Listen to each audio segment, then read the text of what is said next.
ఎంతో రుచికరమైన ఆనపకాయ పాల ఎగిరండి. చాలా టేస్టీగా ఉంటుంది. ఇది చిన్నపిల్లలు చాలా ఇష్టంగా తింటారు. కర్రీ చపాతీలోకి, రైస్‌లోకి రెండిట్లోకి చాలా బావుంటుందండి. ఈ కర్రీ నచ్చితే సబ్స్క్రైబ్ చేయండి, లైక్ చేయండి, షేర్ చేయండి, కామెంట్ చేయండి. ముందుగా ఈ కర్రీకి కావాల్సిన పదార్థాలు: లేత సొరకాయ 1 తీసుకోండి.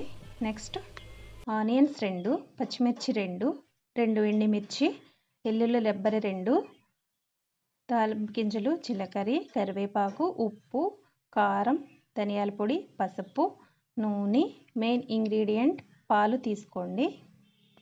నెక్స్ట్ ఆనపకాయని ఇలా కట్ చేసి దానిపైన ఉన్న పిల్స్ తీసేయండి. మీ ఇష్టం, ఆప్షనల్ అండి. పూర్తిగా ఉన్నించుకుంటే ఇవ్వచ్చు.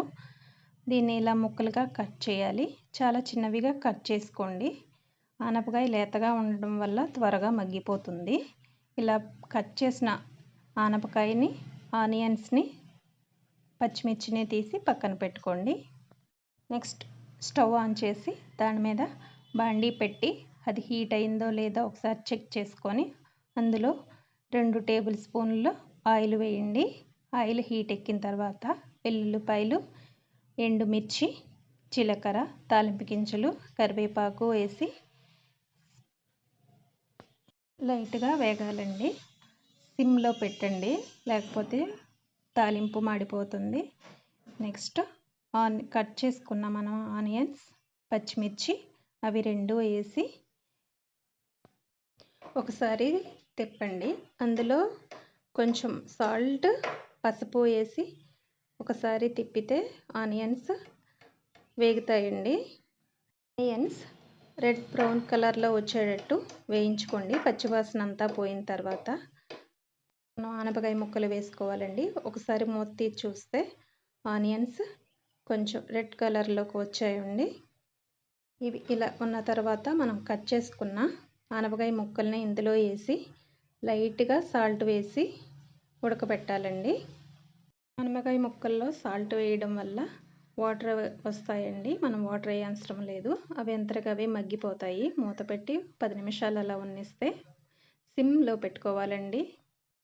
10 నిమిషాల తర్వాత మూత తీసి చూస్తే కొంచెం వేగావండి. ఇంకా కొంచెం వేగాలి. మళ్ళీ ఒకసారి మూత పెట్టి ఒక 10 నిమిషాలు ఉన్నిస్తే అందులో కొంచెం వాటర్ అంతా ఎగిరిపోతుంది. నెక్స్ట్ 10 నిమిషాల తర్వాత తీస్తే అదంతా వేగిపోయాయండి ముక్కలు. ఒకసారి అంతా కలయ తిప్పుకొని ఈ స్టేజ్లోనే టేస్టీకి సరిపడా సాల్ట్, 2 టేబుల్ స్పూన్ల కారం. మీ కారం ఎక్కువ తినేవాళ్ళు అయితే కొంచెం ఎక్కువ వేసుకోవచ్చు. నేను ఇంట్లో కారం అండి 2 టేబుల్ స్పూన్స్ వేసాను. ఇలా తిప్పి నెక్స్ట్ మెయిన్ ఇంగ్రీడియంట్ అయిన పాలు పోయాలండి. పాలు పోసిన వెంటనే అందులో గట్టి పెట్టకూడదండి. మూత పెట్టేసి అలా ఉన్నించాలి. గట్టి పెడితే పాలు ఇరిగిపోతాయి. ఒక 10 నిమిషాల తర్వాత మూత తీసి చూస్తే నూనె అలా పైకి తేలుతుంది కదా, ఉడికినట్టే. అది స్టేజ్లో ఉన్నప్పుడు ఒకసారి దాన్ని తిప్పుకొని అందులో ధనియాల పొడి, కొంచెం కరివేపాకు వేసి సర్వ్ చేసుకుంటే ఎంతో టేస్టీగా ఉండే ఆనపకాయ పాలకూర రెడీ అయిపోతుందండి. ఈ కూర చాలా టేస్టీగా ఉంటుందండి. చిన్నపిల్లలు ఇష్టంగా తింటారు, పెద్దలు కూడా ఇష్టంగానే తింటారు. మీకు ఇష్టమైతే కొత్తిమీర చల్లుకోవచ్చండి.